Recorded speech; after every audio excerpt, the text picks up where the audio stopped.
The last thing about the vegan movement is that sometimes it seems to get a bit of a cult feel to it because people join it, they feel really good, and then there's the ethical issues which are just really hard to deny, and you can get really empowered by saving the animals. And then sometimes it seems to move as a cult as opposed to a evidence-based, science-based movement. Is that a problem sometime? Yeah, I think it can be. I sometimes call it the hallelujah moment, where I see it in our research participants. We do research studies.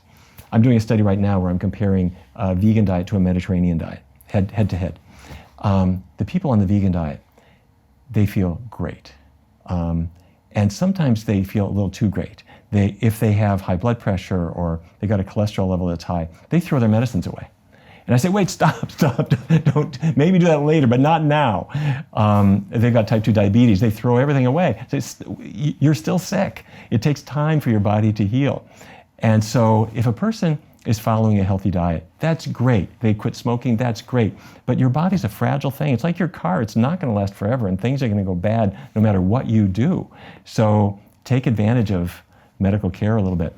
And the other thing, I know what you mean, that I feel it myself sometimes, because when people discover what we're doing to this planet, and when they discover cruel things that they're doing to creatures that really are doing no one any harm, and when you see what's happening to children, 3, 4, 5-year-old kids who are going into the fast foods and eating chicken nuggets and other things, and you can see where they're headed, it does make you want to slam your fist on the table and say, please, can we go in a different direction now?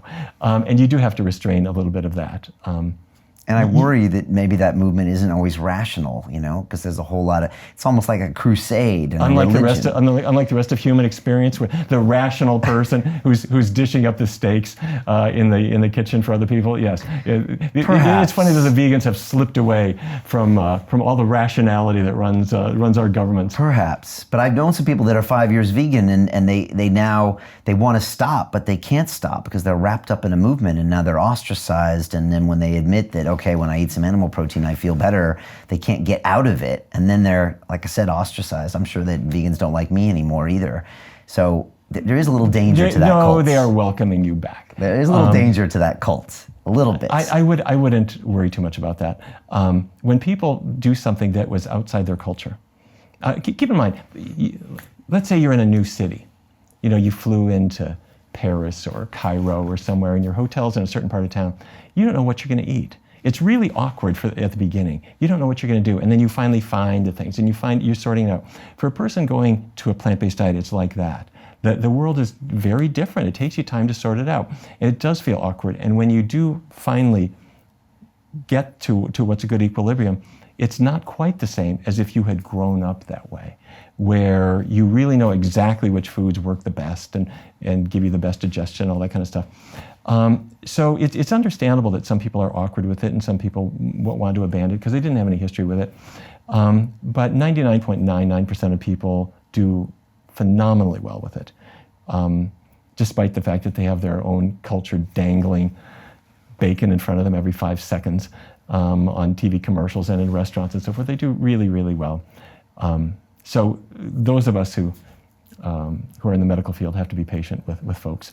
And I learned this a long time ago. My job is to be a coach.